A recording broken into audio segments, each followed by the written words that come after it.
Bem, então aqui um quadro clínico. Essa paciente não é real, também é uma paciente típica de livro, mas a paciente do caso era real. Eu atendi uma vez no plantão de intensivista.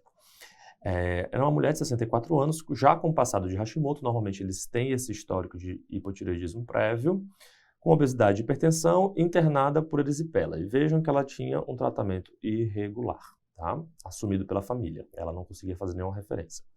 Na história da paciente, ela tinha uma história de edema de membros inferiores crônico e progressivo, um edema bem linfedematoso, mais endurecido, grande, bem importante. E por causa até também dessa dificuldade do retorno venoso, do edema endurecido, da dificuldade de drenagem linfática e do próprio hipotireoidismo, que diminui a imunidade, ela acabou tendo uma infecção de membro inferior de pele, uma erisipela bolhosa no membro inferior esquerdo. Essa infecção foi o que degringolou uma paciente que já devia estar com hipotireoidismo super descompensado pela falta de tratamento regular. Ela evoluiu para o coma mixedematoso de fato. Então, muitas vezes a gente consegue encontrar esse tipo de fator desencadeante. Às vezes, já vi em algumas situações, uma cirurgia, foi fazer uma colestectomia simples, só que estava com hipotireoidismo descompensado. Sai da cirurgia direto para a UTI, entuba e tudo mais, e não fica bem. Às vezes, cetoacidose diabética, outras situações podem ser os fatores precipitantes, os gatilhos para que o coma mixedematoso aconteça, tá? No exame físico, ela estava bem sonolenta, desidratada, tinha uma hipotermia marcada, que muitas vezes é ignorado, porque a gente acredita que o termômetro está funcionando, a gente só fica preocupado com hiper, né? Acaba esquecendo. E ela tinha uma hipertensãozinha leve, mas convergente. A frequência cardíaca era baixa, abaixo de 50, 49, então de fato ela tinha uma bradicardia. O eletrocardiograma da admissão confirmava que a bradicardia era sinusal, muito importante sempre fazer o eletro, porque podem ser outras causas de bradicardia, alargamento de QT, outras alterações, pode ser um ritmo juncional, pode ter outra coisa cardiovascular aí, mas o típico do hipotireoidismo é a bradisinusal, tá? Ela tinha um derrame pleural bilateral moderado no ultrassom de beira do leito, uma disfunção renal que a gente não sabia se era aguda, se era crônica, agudizada, e um sódio de entrada de 120, muito baixo, né? Lembrando que a gente quer pelo menos 135 aqui, se ele limiar inferior. No terceiro dia, ela evoluiu com insuficiência respiratória, normalmente por hipoventilação, que acontece nesses pacientes, mas ela foi entubada muito mais pelo rebaixamento de nível de consciência. Cursou com hipotensão e hipoglicemias. Ela apresentou necessidade, por causa dessa hipotensão, do uso de droga vasoativa, então configurando um choque cardiovascular. No quarto dia, ela iniciou hemodiálise por causa, nem tanto da uremia, que não foi tão importante, mas sim da oligoanúria de 48 horas, não estava com diurese satisfatória, apesar de um ultrassom de vias urinárias e uma passagem de sonda. Uma ultrassom normal é passagem de sonda. Tinha transaminases e bilirrubinas no hepatograma discretamente alterado.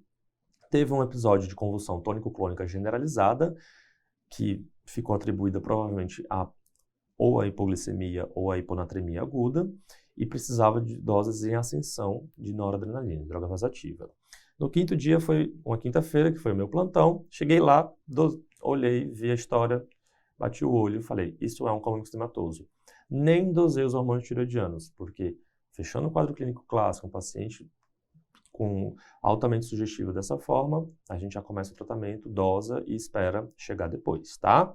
Então, dosamos os hormônios basais, iniciamos a levotiroxina pela sonda, fiz um ataque de 200 microgramas, já com corticoide, que serviria aqui também para a dose de choque, beleza? Isso foi no quinto dia, no meu plantão. Fiquei acompanhando ela posteriormente, eu era residente na época e ficava visitando todos os dias. Ela apresentou um desmame importante, droga vasoativa, uma elevação da natriurese e a gente orientou a não fazer reposição de sódio, porque por si só, pela própria tratamento, ela ia subir gradativamente e a gente tem risco de subir muito rapidamente o sódio, não pode. Então ela começou a subir o sódio espontaneamente e retornou espontaneamente a diurese. No nono dia, ela já estava sem droga vasoativa, não precisou fazer a diálise porque tinha uma diurese boa, estava lúcida, passou no teste de respiração espontânea para a extubação e já tinha um sódio acima de 130, que é o mínimo que eles pedem para poder extubar. No 10º dia, ela foi extubada, terminou o esquema antibiótico terapêutico da erisipela, que era, se não me engano, cipro e clinda, e após 48 horas de UTI, ela recebeu alta. E está muito bem em casa. Então vejo que nem sempre as crises tiroidianas são tão dramáticas. Muitas vezes a gente consegue ter sucesso se a gente conseguir chegar a tempo e fazer um diagnóstico presuntivo rápido e eficaz. Agora existem alguns conceitos extras, só para encerrar a aula, que a gente precisa ter bem sedimentados aqui conosco. Nós falamos do extremo do hipertireoidismo e do extremo do hipotireoidismo. Mas existem situações leves em que só o TSH está alterado, em que um discreto aumento ou redução do hormônio tireoidiano é suficiente para alterar a homeostase. Isso pode ter repercussões clínicas, sintomatológicas ou não. Então, no hipertireoidismo subclínico, a gente tem um T4 livre normal, mas um TSH um pouco baixo. E no hipotireoidismo subclínico, esse nome de subclínico não tem nada a ver com clínica, tem a ver com laboratório, na verdade. A gente tem um T4 livre normal, novamente, por isso que é subclínico, com um TSH discretamente aumentado. Qual a conduta, né, frente a esses dois subclínicos? A primeira coisa, repetir o laboratório, porque a gente nunca pode confiar num diagnóstico dado por um exame só, tá? Interessante ver aqui que o hipotireoidismo subclínico, até 60% dos pacientes normalizam todas as faixas em cerca de 6 meses. Então, muitas vezes você não precisa fazer nada, é só observar, tá? Se não tiver nenhuma sintomatologia clássica. A gente dosa os anticorpos para confirmar a etiologia da doença, porque são as doenças autoimunes são as principais causas. O TRAB, no caso do hipertireoidismo, e o anti-TPO e o antitiroglobulina no hipotireoidismo. Avaliamos idades e comorbidades e pontos de corte para tratamento. Bem, aqui é um tema de muita controvérsia nos congressos e nos guidelines, mas usualmente o que a gente fala é o seguinte, tá? A gente tem um valor normal de TSH entre 0,5 e 4,5. Lembrando que mulheres em gestação ou querendo engravidar, a gente vai deixar esse valor um pouquinho mais baixo, tá? Mas aqui população geral normal adulto. No hipertireoidismo, o excesso de hormônio vai baixar o TSH e o excesso de hormônio para o idoso faz muito mal para o osso e para o coração. Então a gente é menos permissivo com o idoso aqui.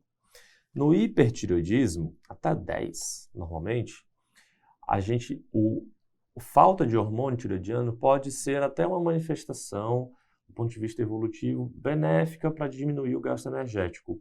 Então não tem havido resultados que sejam realmente robustos em melhora de qualidade de vida ou de sobrevida e de comorbidades em pacientes idosos que foram tratados nessa faixa intermediária aqui, tá? Então, qual que é a nossa ideia? Aqui no hiper, quanto mais idoso, mais cedo eu vou ter que tratar esse paciente. Mais eu vou ter que vigiar, mais eu vou ter que investigar e talvez, mesmo sendo hiper subclínico, eu devo instituir tratamento.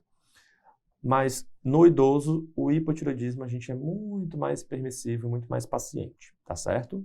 Então, é um tema de bastante controvérsia, dá muita briga nos meios científicos, mas a primeira coisa é ter paciência, investigar as causas possíveis e repetir o laboratório antes de tomar qualquer conduta, tá? Porque se a gente tem T4 livre normal, normalmente a gente tem bastante tempo para pensar e isso é uma coisa ambulatorial. Mas um conceito tão importante para uma aula como essa, que a gente está falando de emergências e urgências, é a do eu tireoidiano doente. Bem, quando a gente está falando de crise tireoidiana, tempestade tireoidiana e coma mixtomatoso, normalmente já tem um background na história do paciente de doença tireoidiana. Familiar, pessoal, uso de medicações ou um quadro clínico sugestivo, com bolsa, etc. e tal. Se a gente sair dosando hormônio tireoidiano para todo mundo, à torta e à direita, a gente vai ter mais problemas, mais erros diagnósticos do que acertos, tá? Erros do tipo 2 que a gente fala, que é quando o paciente não tem a doença, a gente fala que tem, ou erro do tipo 1 também. Então, o que acontece? Quando eu estou doente, lembra que a gente mostrou aquela feedback hipotálamo, hipófise, tireoide? Vários hormônios, como dopamina, somatostatina, glicocorticoides, vão gerar feedback negativo ou positivo, e outras situações também em relação ao hipotálamo, como choque, fome, hipoglicemia, hiperglicemia e daí por diante. Então, situações clínicas de gravidade, cirurgias, CIRS, sepse, CAD, etc., elas vão gerar um desbalanço muito importante do gasto energético da homeostase no cérebro e para nos proteger, muitas vezes, a maior parte das vezes, o cérebro dá uma diminuída no gasto energético total, metabólico, tá? Em 75% dos pacientes graves, veja só, 3/4 dos pacientes graves vão ter alterações no eixo hipotálamo, hipófise e tireoide. Então, se a gente sair dosando TSH, T4 para todo mundo, a gente vai estar cometendo erros, tá? a não ser que o paciente já tenha uma história clínica sugestiva ou já tenha tratamento para hipo ou hipertireoidismo e os sintomas sejam sugestivos de o paciente estar descompensado por causa disso. Tem que ter um background que faça sentido. Se você sair dosando para todo mundo à torta direita, você vai se dar mal, tá? O que acontece com esse paciente? O TSH normalmente ele é variável, depende muito do dia e do momento que você pegou o paciente, que você dosou o hormônio. Usualmente, no início, o TSH cai, depois ele sobe, depois ele cai de novo, então ele vai sinusoidal, variando bastante, depende de quando você vai dosar. O T4 livre em si, no sangue, usualmente ele é normal, no limiar mais inferior, mas ele não chega a alterar completamente. Já o T3 livre, que lembra que a gente falou que é a forma mais ativa do hormônio, mais convertida do T4, esse sim fica mais baixo e o T3 reverso fica mais alto. Por que está acontecendo isso? Porque lá na periferia a gente aumenta a expressão da deiodinase tipo 3 e a gente inativa mais do T4 diretamente para o T3 reverso. Isso diminui a quantidade de T3, que é o hormônio mais forte, que vai desempenhar os efeitos a nível de núcleo celular e vai diminuir o metabolismo geral, permitindo que haja menos gasto energético, mais acúmulo de energia e menos risco de depressão das nossas reservas, tá? A grande questão que 75% dos pacientes têm, essas oscilações, tanto de TSH quanto de T3 e T3 reverso, é que isso é fisiológico, tá certo? Isso é plenamente fisiológico, isso é esperado. E se você inadvertidamente tentar fazer tratamento em algum desses pontos e colocar o hormônio por fora, você pode estar destruindo um processo homeostático que era benéfico para o paciente e pode descompensar o paciente. Então, por exemplo, você colocar um hormônio tireoidiano porque o paciente está com um TSH um pouquinho mais alto, mas quando você vai ver um T3 reverso alto, você vai causar um hipertireoidismo, uma tireotoxicose nesse paciente, ele pode desenvolver um EC, taquirritmias, etc. Ou ao contrário, tentar fazer droga antireoidiana no paciente com um TSH mais baixo, e aí você pode causar um hipotireoidismo nesse paciente. Então, assim, ter parcimônia nesses casos.